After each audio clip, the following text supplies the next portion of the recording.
SMA Negeri 3 Denpasar tahun ini genap berusia 41 tahun. Dalam perayaan yang dilaksanakan cukup sederhana, diawali dengan persembahyangan bersama segenap keluarga besar SMA Negeri 3 Denpasar dan juga dihadiri oleh alumni serta mantan kepala SMA Negeri 3 Denpasar. Rangkaian ulang tahun ke-41 SMA Negeri 3 Denpasar kali ini juga menggelar beberapa kegiatan seperti lomba makendang tunggal beberapa waktu lalu yang bertujuan memberi apresiasi kepada anak-anak khususnya yang berkecimpung dalam seni dan budaya. Tidak hanya mengapresiasi anak-anak berkesenian, tetapi SMA Negeri 3 Denpasar juga telah menggelar sepeda sehat yang dimaksudkan untuk meningkatkan kesehatan, meningkatkan keakraban, dan meningkatkan kebersamaan segenap sivitas akademika SMA Negeri 3 Denpasar. Kepala SMA Negeri 3 Denpasar, Ketut Suyastra mengatakan, SMA Negeri 3 Denpasar ingin membangun empati segenap sivitas akademika SMA Negeri 3 Denpasar. Penciptaan empati telah diwujudkan dengan berbagai kegiatan yang telah dilaksanakan. Suyastra menambahkan, jika rasa ini terus dibangun, maka sangat mungkin tidak ada kenakalan dan perkelahian pelajar, sehingga harapan untuk menjadikan keadaan sekolah harmonis akan mampu terwujud. Kita kemas bersama-sama dengan warga sekolah, baik guru, pegawai, siswa, termasuk juga dari alumni, dari komite, bahwasanya kita melakukan dengan persembahyangan bersama.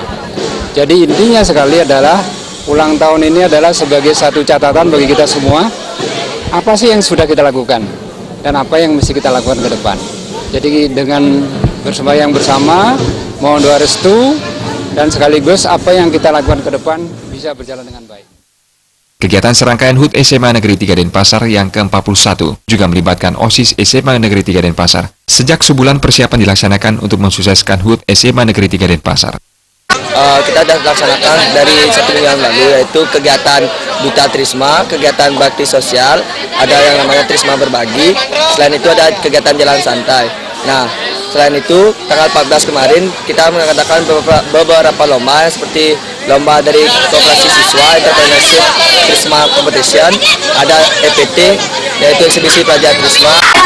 Sementara Koordinator Gelar Budaya SMA Negeri 3 Denpasar, Wayan Paleswara mengatakan, rangkaian HUT SMA Negeri 3 Denpasar ke-41 juga akan diisi dengan gelar budaya yang akan dilaksanakan di lapangan Puputan Gusti Ngurah Madya Agung pada tanggal 20 Januari mendatang. Kelompok-kelompok ekstra dari kelas 10, 11, dan 12 akan menggelar suatu pegelaran budaya yang dilaksanakan nanti pada tanggal 20 Januari 2018 di lapangan Puputan I Gusti Ngurah Madya Agung. Jadi pegelaran tersebut intinya adalah suatu persembahan dalam bentuk apresiasi seni berupa garapan fragmen tari, tabuh, dan vokal yang digarap langsung oleh siswa-siswi SMA Negeri 3 Denpasar yang berprestasi dalam bidang seni, baik itu seni tari, seni tabuh, dan vokal. Pada kesempatan tersebut juga diisi dengan pemberian penghargaan kepada guru dan siswa berprestasi. Jaya Kusuma, Bali TV.